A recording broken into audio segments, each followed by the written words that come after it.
자, 안녕하세요. 자, 오늘은 여러분들 온라인 수업 네 번째 강의가 되겠습니다. 자, 오늘 강의할 내용은 조선시대 세계관의 변화, 그 중에서 세계관의 변화, 여러분들 가지고 있는 교과서 73쪽을 참고해 주시기 바랍니다. 자, 오늘 강의 핵심 내용은 성리학입니다. 그리고 성리학을 비판하면서 새로이 등장하는 실학에 대해서 이야기를 합니다. 자, 이와 같은 성리학이 조선시대 민중들의 삶, 그리고 실학이 역시 민중들의 삶에 어떤 영향을 미쳤는가 한번 생각하면서 공부를 해 주시기 바랍니다. 자, 먼저 성리학에 대해서 이야기를 합니다. 자, 성리학은 고려 말에 들어오죠. 신진사대부들이 수용을 했습니다. 자, 성리학은 우주의 근본 원리와 인간의 심성을 철학적으로 탐구하려는 학문입니다. 송나라 주자에 의해서 이루어진 학문이죠. 자, 이와 같은 그런 하나의 성리학이 우리나라 신진사대부들에 의해서 수용이 됐고 신진사대부들에 의해서 이루어진 조선이라는 나라의 지배사상이 되는 겁니다. 물론 성리학을 발전시킨 사람들은 두 그룹이 되는데, 자, 먼저 여러분들 조선 건국에 적극적으로 참여했던 그룹, 혁명파 사대부입니다. 그들의 후손들, 즉 조선을 이끌어가는 관료학자들이 있었겠죠. 이런 관료학자들은 여러분들 제도와 문물을 정비하기 위한 일환으로 성리학만을 고수하지는 않습니다. 한마디로 다른 사상에 대해서도 관대해요. 그래서 뜻풀이 중심의 유학인 훈과, 그리고 풍수 지리설, 그리고 도교 사상도 여러분들에게 폭넓게 수용하는 그룹이 바로 이 관료학자 그룹입니다. 자, 그에 반해서 조선 건국에 반대했던 세력들이 있습니다. 우리는 그들을 사림이라고 이야기를 합니다. 이들은 조선 건국에 참여하지 않았어요. 그들이 가야 할 곳은 어디겠습니까? 지방이죠. 그 지방에 가서 뭐 하겠어요? 자, 공부하겠죠? 성리학을 공부합니다. 또 역시 공부한 것을 누군가에게 전수하겠죠? 교육을 시킵니다. 그래서 이런 하나의 학문을 연구하고 실제 생활에 널리 보급하는 데 크게 기여하는 이런 하나의 그룹은 우리는 흔히 사림이라고 이야기를 하는 겁니다. 자, 사림의 여러분들 시조는 정몽주라고 이야기할 수 있을 겁니다. 그리고 길제, 김숙자, 김종직, 특히 이제 김종직 이렇게 이야기를 하면 지금 금방 다 생각이 났을 거예요. 무오사와 조이제문. 자, 여러분들 무오사랑 관련이 있는 인물입니다. 그 다음에 김일손, 김경필, 정여창, 그리고 바로 조강조, 서경덕, 이현정. 특히 조강조 하면 또 여러분들 무오, 갑자, 기묘, 을사사화 중에 기묘사랑 관련이 있는 인물이죠. 자, 그리고 율곡이, 그리고 퇴계 이황 선생을 이야기할 수 있을 겁니다. 자, 이들이 바로 우리가 흔히 이야기하는 사림입니다. 자, 이런 사림에 의해서 성리학이 아주 체계적으로 발전을 하게 되는 겁니다. 물론 대표적인 학자, 그러면 아까 이야기했던 이황 선생. 자, 이황 선생입니다. 자, 여러분들이 알고 있는 것처럼 우리나라 앞에 지폐 얼마짜리에 나오시는 분이에요. 그렇죠. 1,000원짜리. 그럼 여기 계시는 율곡이 선생은 얼마? 그렇죠.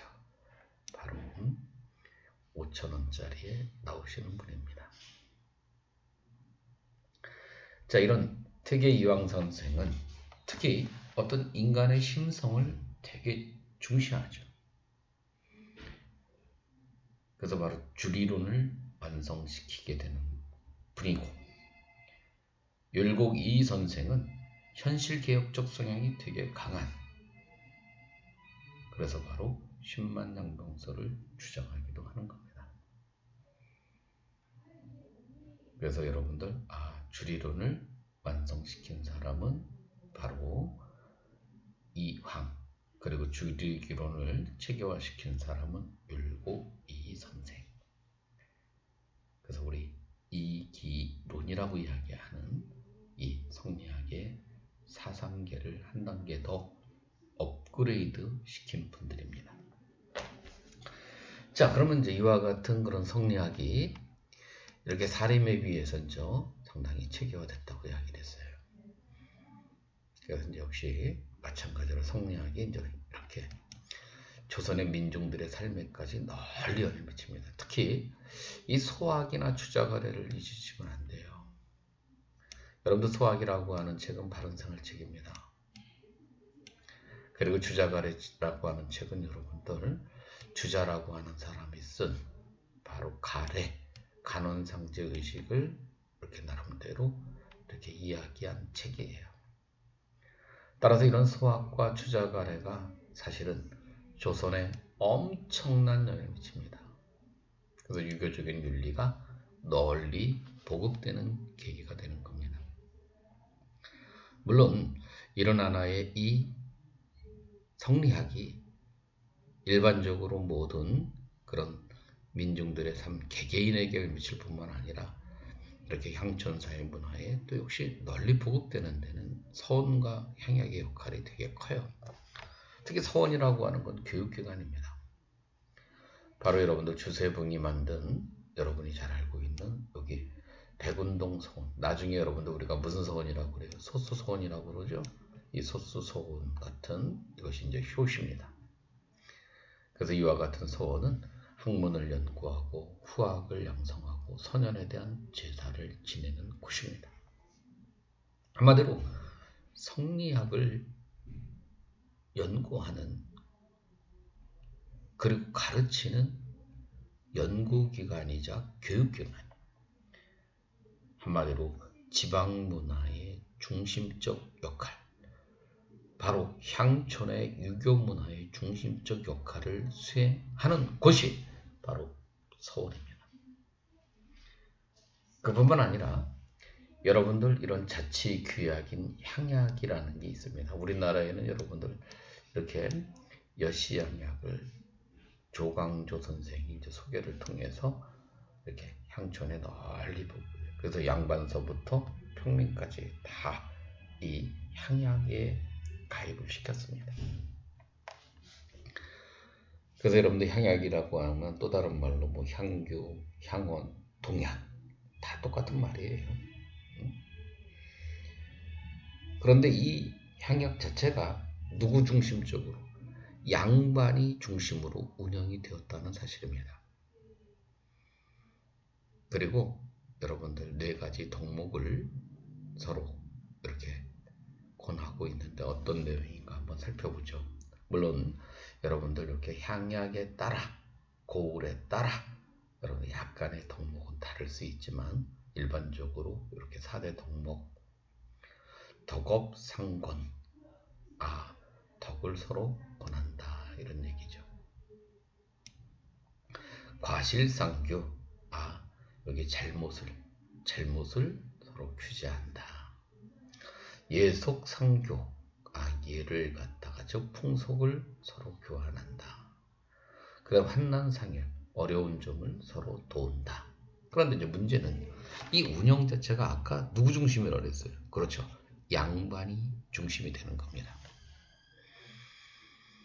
그런데 문제는 과실을 저지르면 양반은 양반이라고 그래서 일종의 면책, 특권을 부여받고, 형민은 아이고 이 범죄를 벌인 놈이네 그래갖고 멍석머리여서 후들겨 패고, 그리고 우리가 솔직한 얘기지만 서로 좋은 풍속을 권한다고 해서 사실 부모님이 돌아가시면 3년상을 치르게 됩니다. 그런데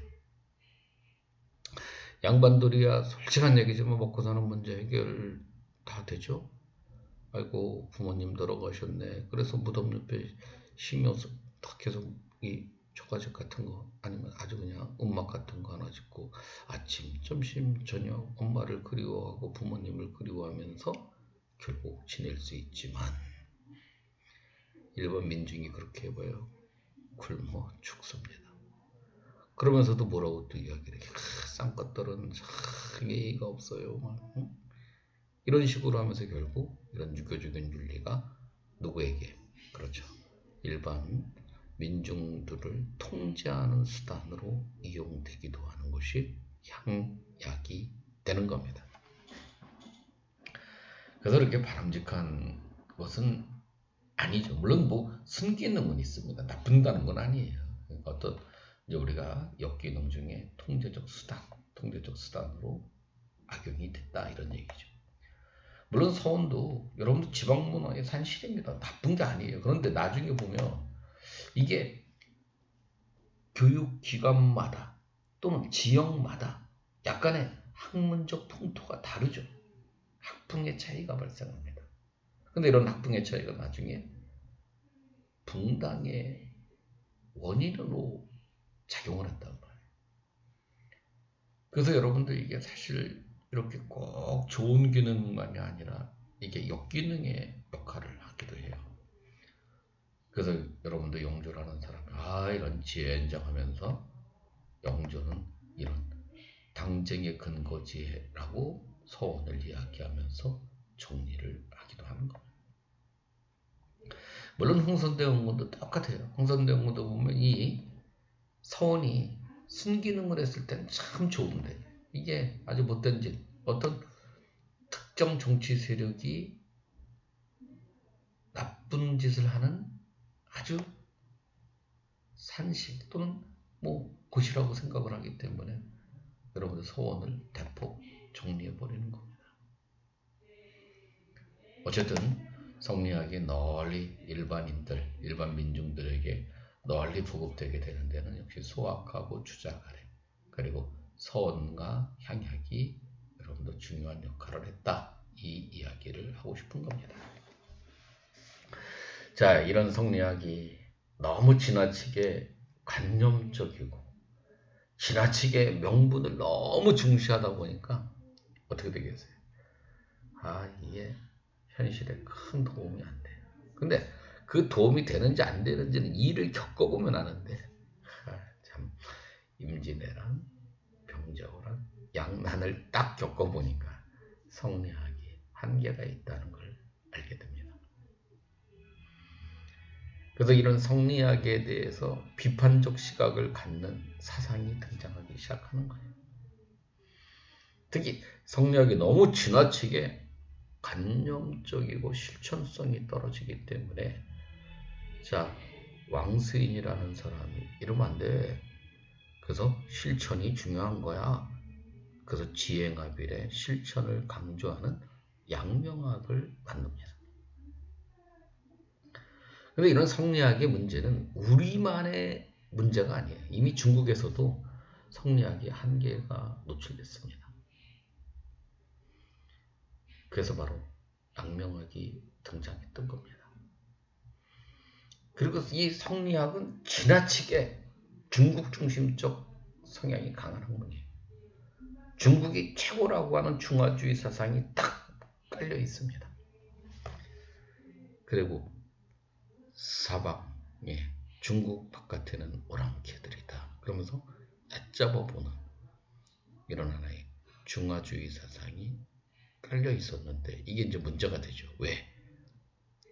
바로 중국인이 아닌 만주족. 중국인들이 봤을 때 오랑캐라고 할 수 있는 만주족이 청나라를 건국합니다. 그리고 중국을 죽명나라를 무너뜨리고 몽땅 차지해버리죠.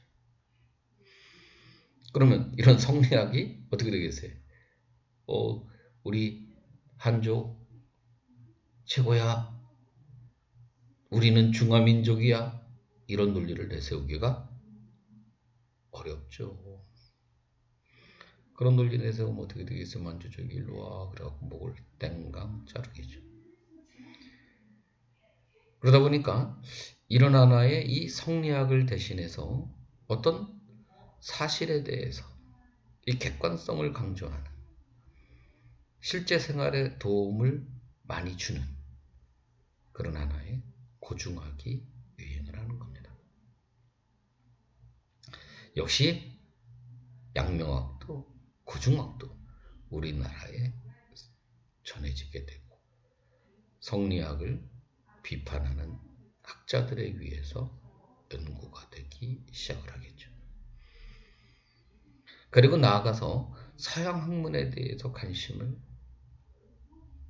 갖기 시작을 합니다. 특히 여러분들이 잘 알고 있는 것처럼 이 천주교에 대한 생각을 갖기 시작을 하죠. 그러면서 이제는 세상에 대한 생각이 바뀝니다.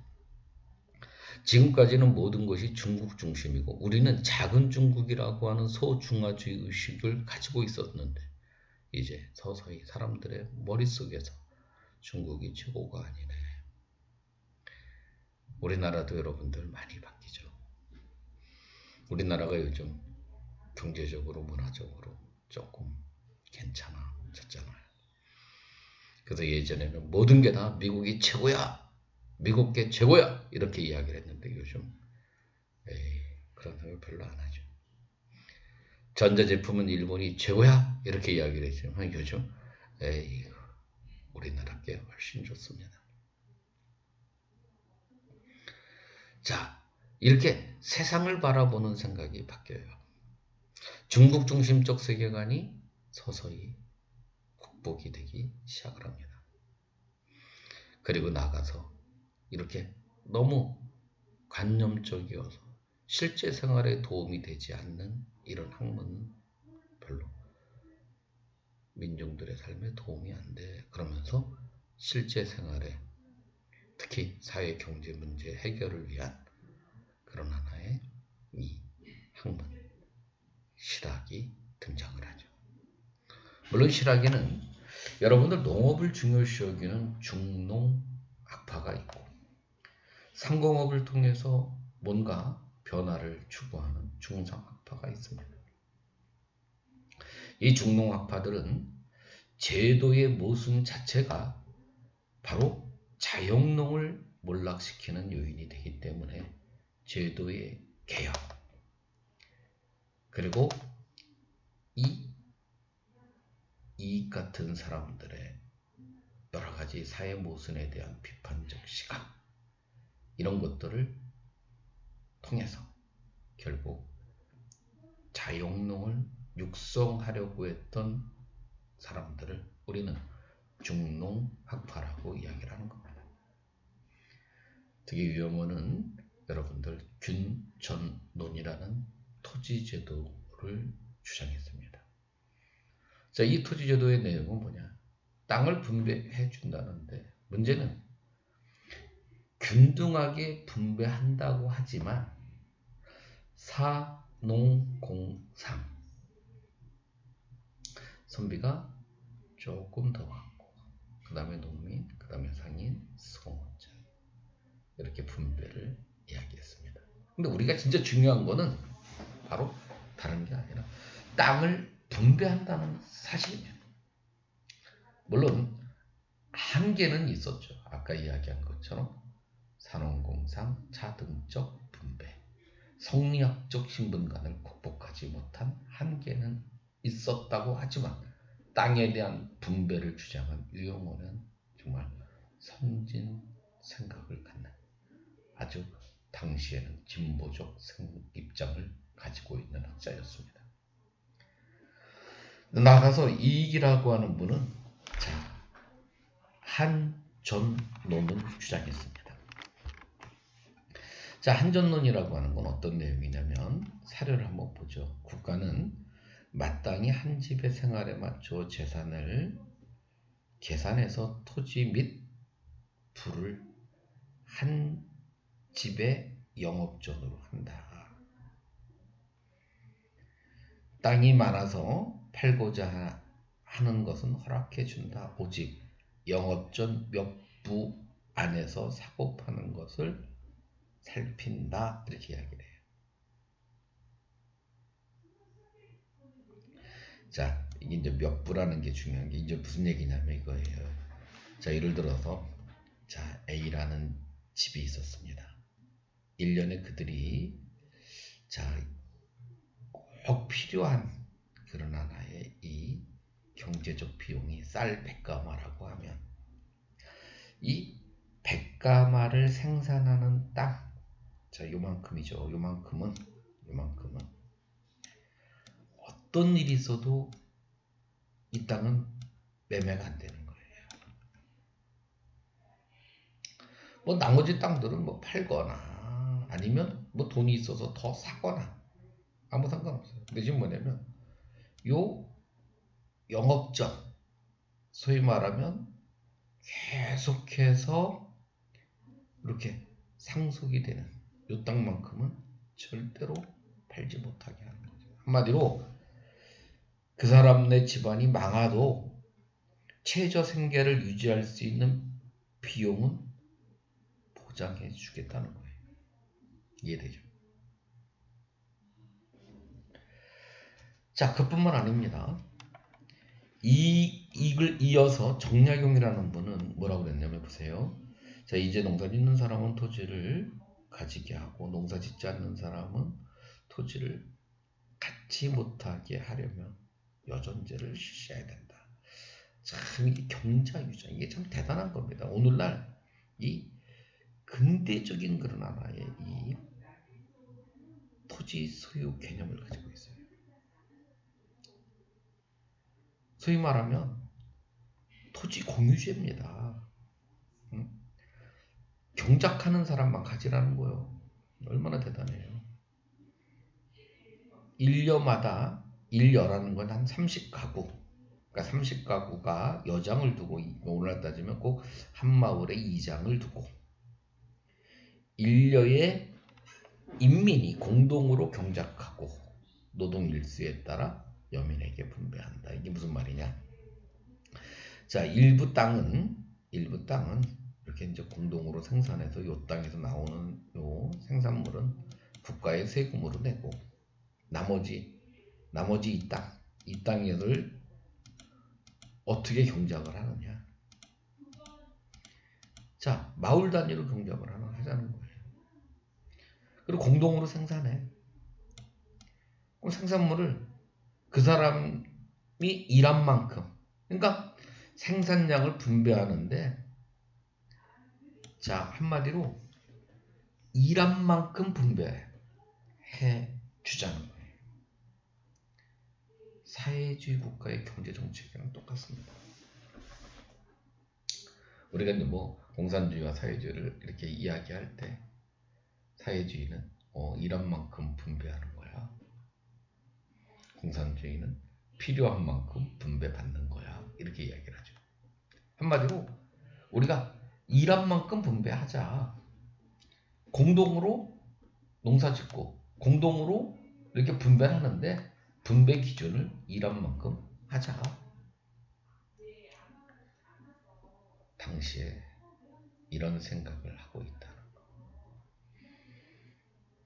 진짜 진보적이죠. 그래서 우리는 이런 하나의 정약용 같은 선생의 여전론을 보면 정말 사회주의 경제학자라고 이야기할 수 있겠구나. 진짜 대단하신 분입니다.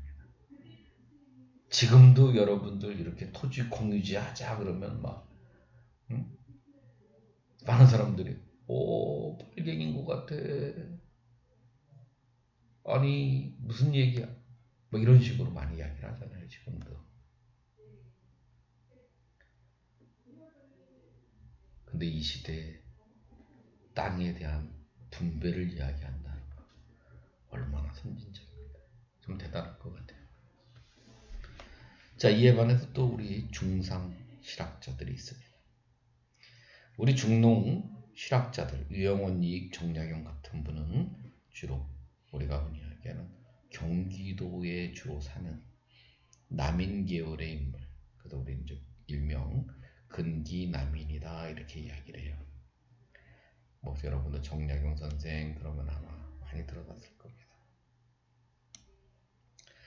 자, 여기 팔당 부분이 바로 여러분들 능례라고 하는 곳이 바로 이분이 고향이 되십니다.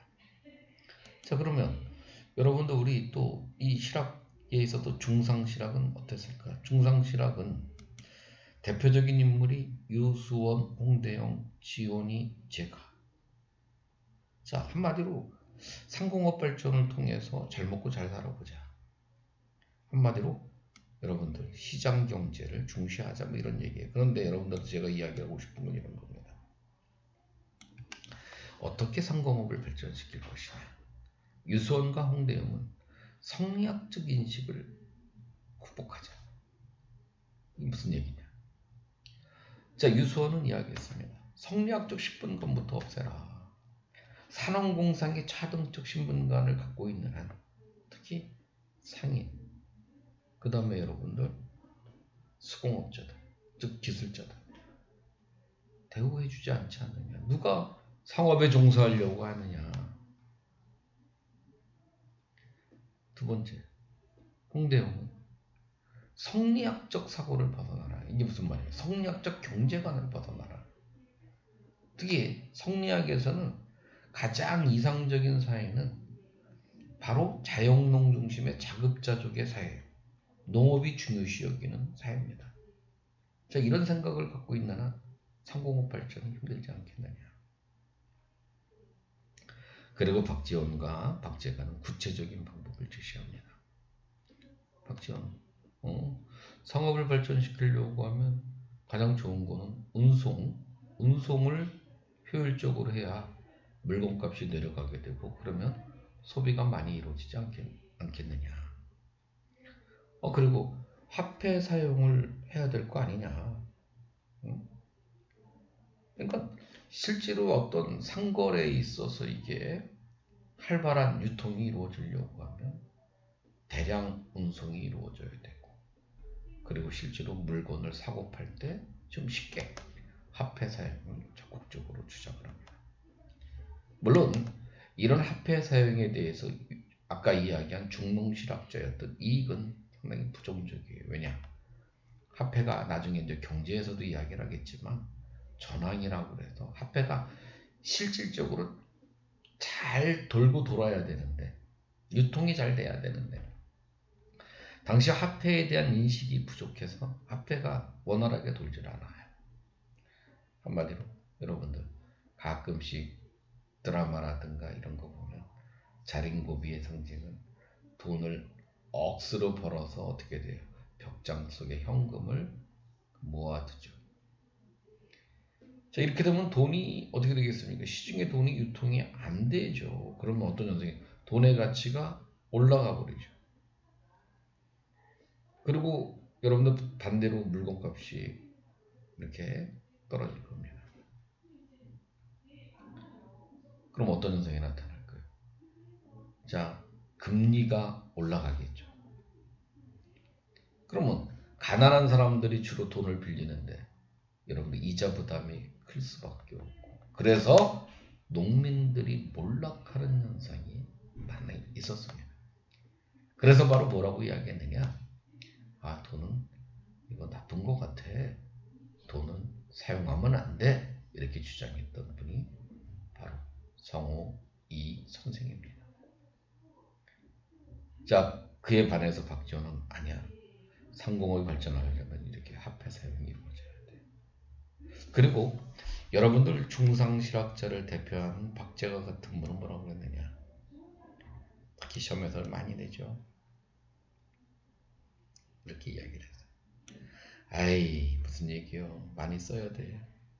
물론 박재가는 박지원 선생의 제자이다 보니까 여러분들 이 박지원의 생각을 많이 옹호합니다. 근데 이분은 또 하나 더 거들었어요. 자, 이용할 줄 모르니 생산할 줄 모르고 생산할 줄 모르니 백성은 나날이 공급해지는 것이다. 한마디로 이용을 많이 해라. 이용을 많이 해라. 많이 써라. 소비해라. 대체로 재물은 비유하건대 샘물과 같은 것이다. 보내면 차고 버리면 말라버린다. 버려두면 말라버린다. 한마디로 자꾸 써라. 소비를 권장하라. 우리도 지금 똑같죠. 가끔씩 여러분도 우리가 이 코로나19 때문에 여러분들 막 경제가 안 좋다. 그러니까 자꾸 여러분들한테 막 현금을 주죠. 현금을 주면서 써라. 그래야 경제가 살아난다. 그래서 국가는 지금 경제를 활성화시키기 위해서 여러 가지 지원책을 또 시행하며 또 어떤 분은 또 야 이거 나중에 세금 누가 낼 건데? 응? 자, 요거 이제 어떤 관점에서 보느냐에 따라 전부 다 주장하고 옹호하고 비판한 입장이 다를 수 있는 거예요. 그래서 어쨌든 여러분들 이 박재가 선생은 써라 이렇게 이야기를 했습니다. 자, 그럼 이와 같은 실학은 과연 정말 어떤 의의를 가지고 있을까? 사실 성리학적 한계를 비판하고 거기에 비롯한 여러 가지 조선의 사회 문제를 비판하고 대안을 제시했다는 점은 높게 평가할 수 있을 겁니다.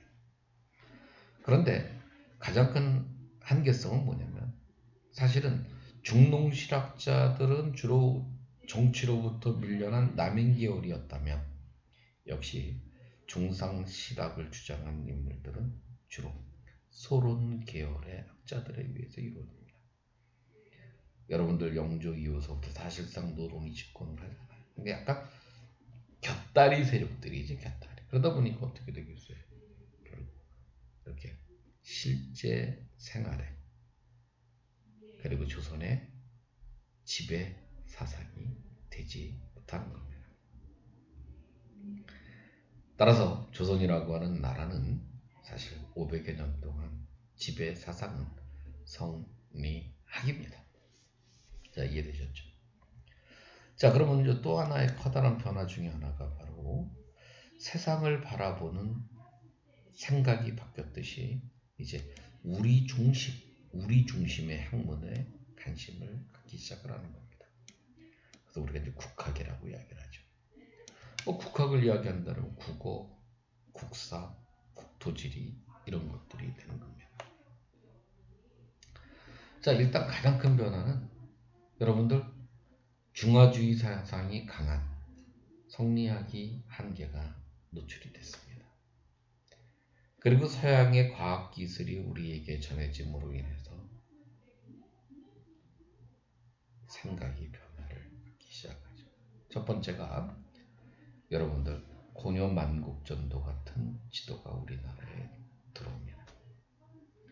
근데 예전에는 우리나라 사람들의 머릿속에는 중국이 항상 중심이었어요. 그래서 이 혼일 강리 역대도 지도라든가 천하도라든가 이런 모든 지도들에는 중국이 가운데 딱 박혀 있습니다. 근데 고려만국전도는 전혀 달라요. 중국이 중심이 아닙니다. 자, 그거를 바라본 우리나라 사람들 무슨 생각하죠? 세상은 중국이 중심이 아니구나. 또 지구가 돈대요. 지구가 지전설이 주장이 됩니다. 태양을 돈대요. 지구가 돌아? 그러면 여러분들 한번 생각, 공이 여러분들 돈다고 생각을 중심이 어떻게 돼요? 중심이 맨날 중국이 중심이 아니죠. 지구가 도니까 우리도 중심이 될 수 있고 영국도 중심이 될 수 있고 또 일본도 중심이 될 수 있는 거예요. 우리 중심적 생각을 갖기 시작을 하겠죠.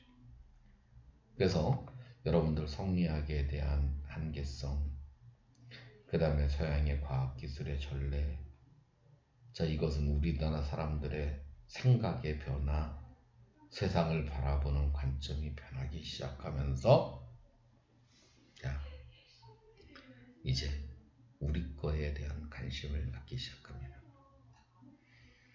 그래서 여러분들 중국 중심의 역사 인식을 극복하면서 사만정통, 자 고조선부터 시작해서 쭉 오늘날 이렇게 조선까지 이어져 왔다고 주장하는 사만정통만 주장했던 안종복, 동사강목을 저술했고, 유득공이나 유득공 들어봤죠?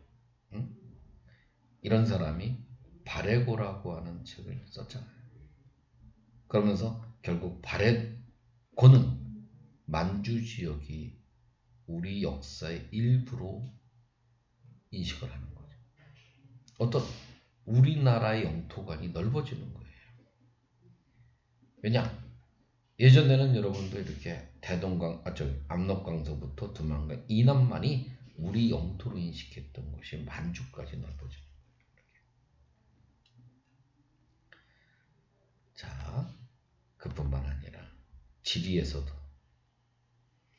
한벽겸의 동국지리지라든가 이중환의 택리지라든가 그 다음에 김정우의 대동여지도가 그려지는 겁니다. 자, 이 대동여지도는 여러분이 알다시피 어떻게 돼요? 거의 오늘날 우리들의 모습과 거의 똑같죠? 우리나라 지도 모습과 똑같습니다. 그래서 우리는 여러분들 이야기할 수 있는 거예요.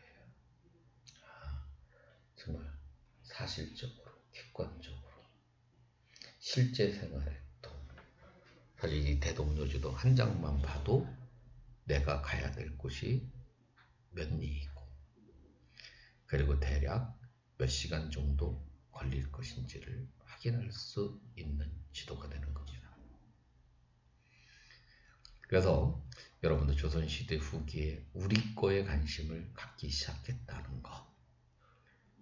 그래서 지금 보면 이런 내용들을 오늘 배운 거죠. 성리학이 조선의 지배사상이고, 이런 성리학은 정치 사상만이 아니라 말 그대로 민중들의 삶에까지 강하게 영향을 미쳤다. 특히 서원과 향약이 지방의 성리학의 보급에 크게 기여했고, 나아가서 여러분들 유교적인 윤리가 일반인들에게 전해지게 된 것은 바로 소학과 주작 아래 그리고 향약을 통해서 이루어졌다는 것. 근데 이런 성리학이 한계가 있었다는 거죠. 지금 문제가 있었다. 관념적이고 명분을 중요시 여기다 보니까 부국강변 민생안정에 크게 기여하지 못하는 한계가 등장하더라. 특히 우리나라에선 양난 이후 모순이 등장하게 되면서 결국 비판을 받기 시작을 했고, 그러다 보니까 고중화, 양명학이 수용됐고, 그리고 구체적인 그런 하나의 실제 생활에 도움을 주기 위한 학문으로 뭐가 등장했다? 실학이 등장했다. 그래서 실학은 농업을 중시하는 중농실학, 상공업을 중시하는 중상실학, 그리고 나가서 어떤 세계관에 대한 변화, 중국 중심적 세계관이 극복되기 시작해서 우리 중심, 그에 따라서 역시 우리 중심의 학문이 뭐가 발달했다? 국학이 발달했다. 그래서 국어, 국사, 국토지리가 발전했다.